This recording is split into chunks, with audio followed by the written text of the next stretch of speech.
दो भाई दोनों तबाही।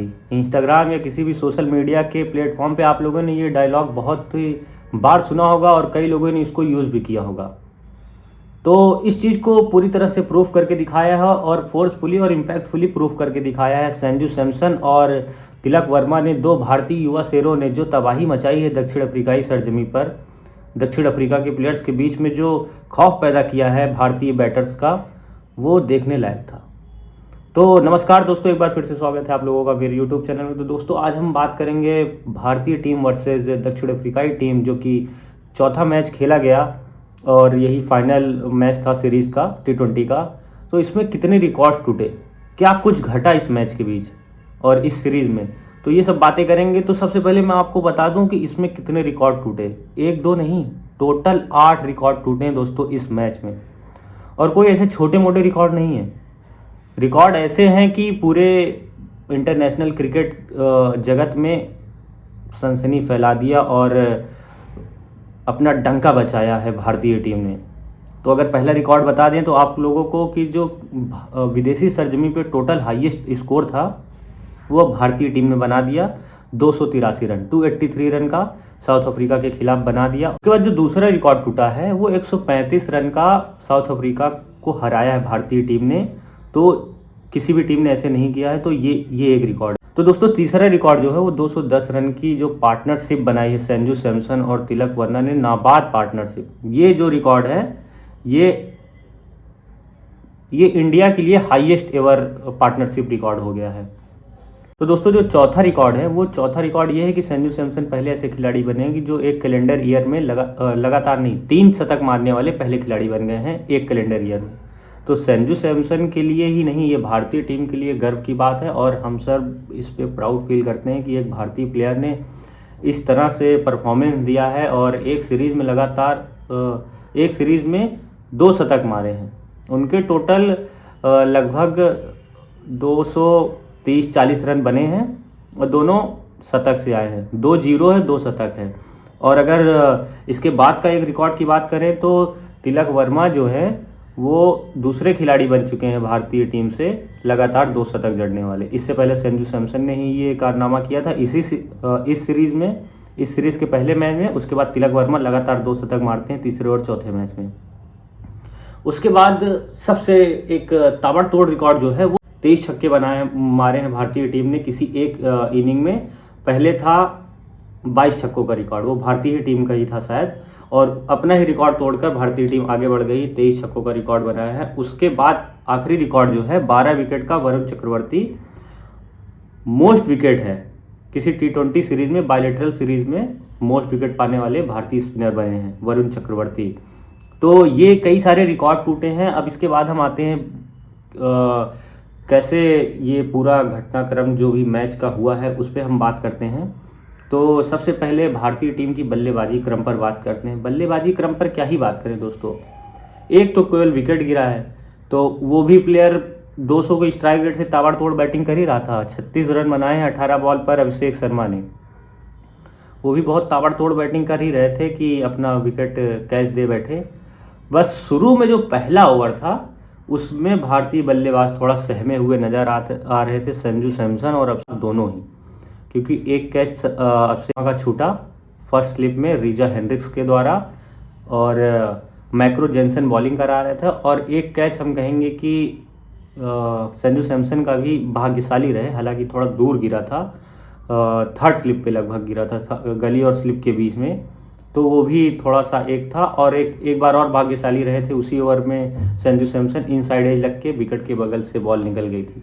उसके बाद तो भारतीय बैटर्स ने जो ताबड़तोड़ बैटिंग की है, जो तबाही मचाई है, वो देखकर लग नहीं रहा है कि ये भारतीय युवा टीम है जिसके पास एक्सपीरियंस नहीं है ज़्यादा मैचेस खेलने का। तो आप सोचिए ना, पहले तिलक वर्मा है कितने ही मैच खेले हैं, अभिषेक शर्मा है कितने मैच खेले हैं, दूसरी तीसरी सीरीज़ है इनकी।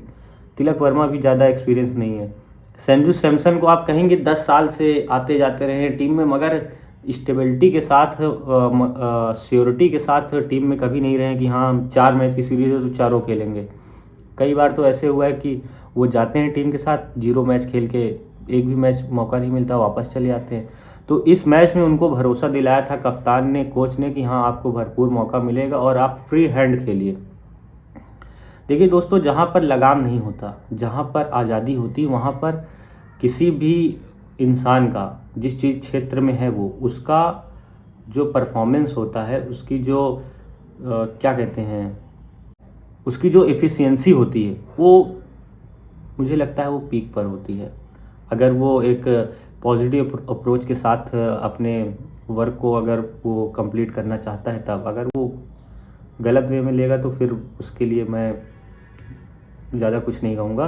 तो उसके बाद सूर्य कुमार यादव तो बैटिंग करके पैड करके बैठे थे, बैटिंग का इंतज़ार कर रहे थे, लेकिन उनका इंतज़ार ही रह गया। उनकी बैटिंग में बहुत बेसब्री से देखना चाहता था, क्योंकि इस सीरीज़ में पहली बार ऐसा हुआ कि वो किसी सीरीज़ में अर्धशतक नहीं लगाए हैं। तो एक रिकॉर्ड आप इसको भी जोड़ लीजिए। हालांकि चौथे मैच में बैटिंग नहीं आई, पर आसार लग रहे थे। एक मैच में उन्होंने 40 लगभग 30-40 रन किए थे, उसमें आ जाती, मगर वो कुछ ज़्यादा ही ताबड़तोड़ और अपने अंदाज में खेल रहे तो आउट हो गए। तो दोस्तों, अब बारी आती है दक्षिण अफ्रीका की बैटिंग की और भारतीय टीम की बॉलिंग की। भारतीय टीम की बॉलिंग की बात की जाए तो अर्शदीप असरदार साबित हुए। सरदार असरदार जो कहते हैं ना कमेंटेटर, सरदार असरदार, तो पूरी तरह से वो असरदार रहे हैं। और दक्षिण अफ्रीकाई टॉप बैटिंग ऑर्डर को उन्होंने बिखेर के रख दिया, गिल्लियाँ बिखेर दी, कैच स्लिप पर आउट हुए, बोल्ड किए। तो बहुत ही अच्छी बॉलिंग की अर्शदीप ने। तो दोस्तों, जैसा कि पता ही है, अर्शदीप ने सबसे अच्छी बॉलिंग की भारतीय टीम की तरफ से। उसके बाद जो है हार्दिक पांड्या भी बहुत अच्छी बॉलिंग किए हैं, 3 ओवर में 8 ही रन दिए हैं सिर्फ, और 1 विकेट लिए हैं, और 1 मिडन भी है उनका। तो बहुत ही अच्छा कमबैक रहा है भारतीय टीम का बॉलिंग में। जब इतना विशाल रन बन गया है तो दूसरी टीम वैसे ही सहमी हुई है, उनका परफॉर्मेंस वैसे भी खुल के नहीं आना है।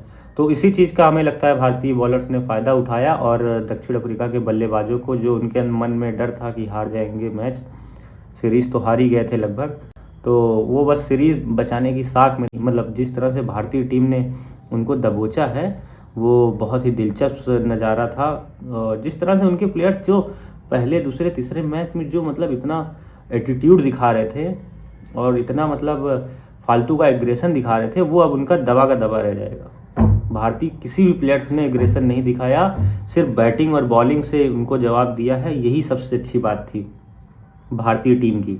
उसके बाद वरुण चक्रवर्ती ने फिर से 2 विकेट लिए, 4 हालांकि थोड़े महंगे साबित हुए, 4 ओवर में 42 रन दिए हैं, पर क्या ही फ़र्क पड़ता है। और रवि बिश्नोई ने 3 ओवर में 28 रन देकर 1 विकेट लिए हैं, उनका भी अच्छा परफॉर्मेंस मैं कहूँगा। और अक्षर पटेल 2 ओवर में 2 विकेट, 2 ओवर में 2 विकेट है केशव महाराज का और जेराल्ड कोएट्जे का। तो दोस्तों, मैं भारतीय टीम की बॉलिंग ज़्यादा देर नहीं, शुरू के 7-8 ओवर ही देख पाया था। मैच जीत ही गए थे तो देखने का कोई खास मतलब बनता नहीं था। तो अब बात की जाए अगर इनकी बॉलिंग की, जब भारतीय टीम के बल्लेबाज लगातार ताबड़तोड़ बैटिंग कर रहे थे तो किसी भी बॉलर्स का मतलब दबदबा सा नहीं दिख रहा था। एक बॉलर मुझे उसका दबदबा दिखा, जेराल्ड कोएट्जे, और दूसरा कहूँगा मैक्रो एंसन। जेराल्ड कोएट्जे ने हालांकि तिलक वर्मा का और संजू सैमसन का उन्होंने मौका बनाया, कैच छूटे थे, ये बात भी बहुत इंपॉर्टेंट है, कैच छूटे थे उन दोनों के। वो उन्होंने टारगेट किया वाइड लाइन, संजू सैमसन को भी वाइड लाइन में बॉल फेंक रहे थे और तिलक वर्मा को भी वाइड लाइन में फेंक रहे थे। तो उस पर एक बार 90s पे थे कि 80s में खेल रहे थे तिलक वर्मा, तब उनका कैच छूटा था, और संजू सैमसन का खैर कैच वहाँ तक आ नहीं पाया था। तो केशव महाराज ही थे जो उनका कैच छोड़े थे, और उन्हीं के ऊपर उन्होंने जो ताबड़तोड़ बैटिंग की है तिलक वर्मा ने उनके स्पिनर्स के खिलाफ, तो बहुत ही दिलचस्प नज़ारा था। तो दोस्तों, आपको ये मैच कैसा लगा और भारतीय युवा टीम का परफॉर्मेंस कैसा लगा, जो डंका बजा के आए हैं विदेशी सरजमी पर, इसके लिए आप लोग ज़रूर कमेंट करिए, लाइक शेयर सब्सक्राइब करिए चैनल को, और ऐसे भारतीय टीम के नए अपडेट्स देखने के लिए हमारे साथ जुड़े रहें। बाय बाय दोस्तों, जय हिंद, वंदे मातरम।